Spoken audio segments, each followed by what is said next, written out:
Welcome to my YouTube channel Geo Vision with Maqbool. সকলকেই আমার এই চ্যানেলের পক্ষ থেকে শুভেচ্ছা জানাই।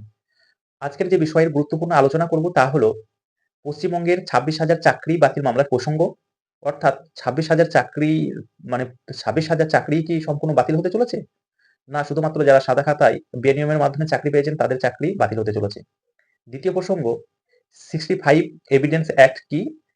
এ বিষয়েই বলবো যে অ্যাক্ট নিয়ে বিশিষ্ট আইনজীবী কল্যাণ বন্দ্যোপাধ্যায় খেলতে শুরু করেছিলেন কিন্তু তার খেলাটি শেষ পর্যন্ত ইনকমপ্লিট রইল। খেলাটি শেষ পর্যন্ত করতে পারলেন না। ধমক খেলেন, খেলা শেষ হলো। তো চলুন ১ম শুরু করি তাহলে আজকের গুরুত্বপূর্ণ যে বিষয়গুলি আলোচনা সেগুলি। হ্যাঁ, আমরা দেখলাম গতকাল মহামান্য সুপ্রিম কোর্টে সম্মানীয় প্রধান বিচারপতির এজলাসে বেঞ্চে ১ নম্বর কোর্টরুমে আমাদের পশ্চিমবঙ্গের 26,000 শিক্ষক বাতিল মামলার যে হিয়ারিং সেই হিয়ারিংটি ম্যাটারটি ছিল ২৯ নম্বর সিরিয়ালে এবং ম্যাটারটি অবশ্যই ২ টোর সময় উঠেছিল। যখনই যখনই মহামান্য বিচারপতি কোর্ট চত্বর মানে কোর্টে প্রবেশ করেন, তখন তিনি দেখলেন কোর্ট প্রাঙ্গণ ভিড়ে ঠাসা, কোথায় পা রাখার জায়গা নেই। তিনি সারপ্রাইজড হলেন এবং প্রশ্ন করলেন, "কি ব্যাপার আজকে? কি ব্যাপার?" তো একজন আইনজীবী উঠে উত্তর দিলেন যে, "মাই লর্ড, আজকে পশ্চিমবঙ্গের যে 26,000 চাকরি বাতিল মামলার শুনানি রয়েছে, তাই এত আইনজীবীদের আগমন হয়েছে।" তো অবশ্যই তিনি বললেন যে, "আজকে তো গুরুত্বপূর্ণ মামলা তো আজকে শুনানি হচ্ছে না। আগামী বৃহস্পতিবার অর্থাৎ ১৯শে ডিসেম্বর ওই মামলার পরবর্তী শুনানি হবে। সেদিনই কিন্তু শুনানি হিসাবে রেখে দাও।" তো সঙ্গে সঙ্গেই গোটা কোর্ট প্রাঙ্গণে কিন্তু একটা কৌতূহলের সৃষ্টি হলো। মানে কিছু কোলাহলের সৃষ্টি হলো। তো সেক্ষেত্রে আমাদের মহামান্য বিচারপতি, সুপ্রিম কোর্টের মহামান্য বিচারপতির গুরুত্বপূর্ণ মন্তব্য সেটি করলেন এবং সেই মন্তব্যের ২ টি পয়েন্ট এখানে উঠে এলো মূলত। ১ম পয়েন্ট হয় ২৬,000 চাকরির প্যানেলই বাতিল হবে অথবা সেগ্রিগেশন যদি করা সম্ভব হয় তাহলে সেক্ষেত্রে কিন্তু সেগ্রিগেশন করতে হবে। তো কি জিনিস সেগ্রিগেশন মিনস হচ্ছে পৃথকীকরণ অর্থাৎ যারা যোগ্য এবং অযোগ্যদের মধ্যে পৃথকীকরণ। তো এই দুটো পয়েন্টের উপরেই কিন্তু যে পুরোপুরি এই 26,000 চাকরি বাতিল মামলার যে হিয়ারিং সেটা কিন্তু ডিপেন্ড করছে এবং প্রত্যেক আইনজীবীকে অনুরোধ করেন, বলেন এর বাইরে কিন্তু আপনারা যাবেন না। শুধুমাত্র এই দুটি পয়েন্টের উপর ভিত্তি করেই আপনাদের আর্গুমেন্ট করবেন। তো পরবর্তীতে এই যে মানে এই পয়েন্টের উপর আর্গুমেন্ট করার জন্যই সম্মানীয় বিচারপতি বা মহামান্য বিচারপতি প্রত্যেক আইনজীবীকে বলেছেন। তো এই বিষয় বলতে বলতেই হঠাৎ করেই পশ্চিমবঙ্গের বিশিষ্ট আইনজীবী কল্যাণ বন্দ্যোপাধ্যায় তিনি খেলতে শুরু করেন। তিনি বলেন, "মাই লর্ড, এই 65 যে এভিডেন্স অ্যাক্ট আছে সেটাকে বাতিল করা হোক, বাতিল করে দিন।" তো সঙ্গে সঙ্গেই মহামান্য সুপ্রিম কোর্টের বিচারপতি তিনি বললেন, ধমক দিলেন। তিনি বললেন যে, হাইকোর্ট হাইকোর্ট যেটা করেছে সেটা ঠিক করেছে।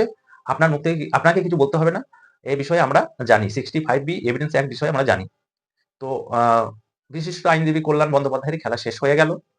তো তিনি আর কিছু বলতে পারলেন না। অবশ্যই তিনি বুঝতে পারলেন আমাকে কি বোঝাতে চাইলেন।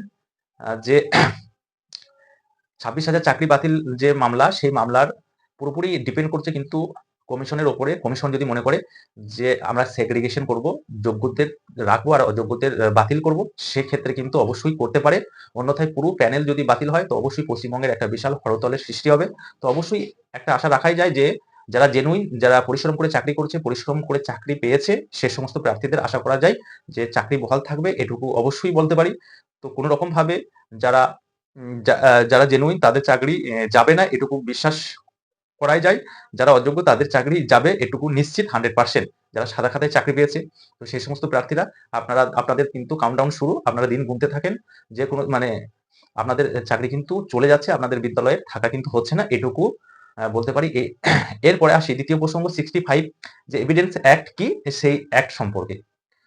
তো যদি কোনো অরিজিনাল ডকুমেন্টস যদি কোনো ক্ষেত্রে হারিয়ে যায় বা ডেস্ট্রয় হয় অথবা চুরি হয়ে যায়, সেক্ষেত্রে তার যে সাপোর্টিং ডকুমেন্টস হিসাবে কোনো জেরক্স, সেই জেরক্সকে আপনি প্রুফ করিয়ে তার সেই জেরক্স দিয়ে আপনি কিন্তু ওই ডকুমেন্টসকে প্রুফ করাতে পারবেন। সেটা কোর্ট হোক বা অন্য ক্ষেত্রে হোক, যাকে এভিডেন্স অ্যাক্ট বলা হচ্ছে।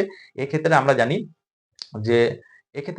যে এসএসসি কমিশন তাদের যে ওএমআর শিট বা তাদের যে পুরো ওএমআর শিটের দায়িত্ব নায়েশা নামক যে সংস্থার হাতে দিয়েছিল, সেই নায়েশা কি করেছিল যে মানে প্রত্যেক ওএমআর কিন্তু অরিজিনাল সেগুলো নষ্ট করে দিয়েছে, ডেস্ট্রয় করে দিয়েছে। সেক্ষেত্রে সিবিআই তার কিছু সাপোর্টিং যে ডকুমেন্টস নিয়ে কিন্তু আদালতে জমা করেন। এর ভিত্তিতেই কিন্তু ক্যালকাটা হাইকোর্টে পুরো প্যানেল কিন্তু বাতিল হয়েছে, এটুকু আমরা জানি। তো সেই ছিল এভিডেন্স অ্যাক্ট যেটার কথা আর বিশিষ্ট আইনজীবী কল্যাণ বন্দ্যোপাধ্যায় কিন্তু বলতে চেয়েছিলেন গতকাল সুপ্রিম কোর্টে, সে বিষয়ে কিন্তু ধমক খেলেন এবং তার খেলা শেষ করলেন সম্মানীয় প্রধান বিচারপতি।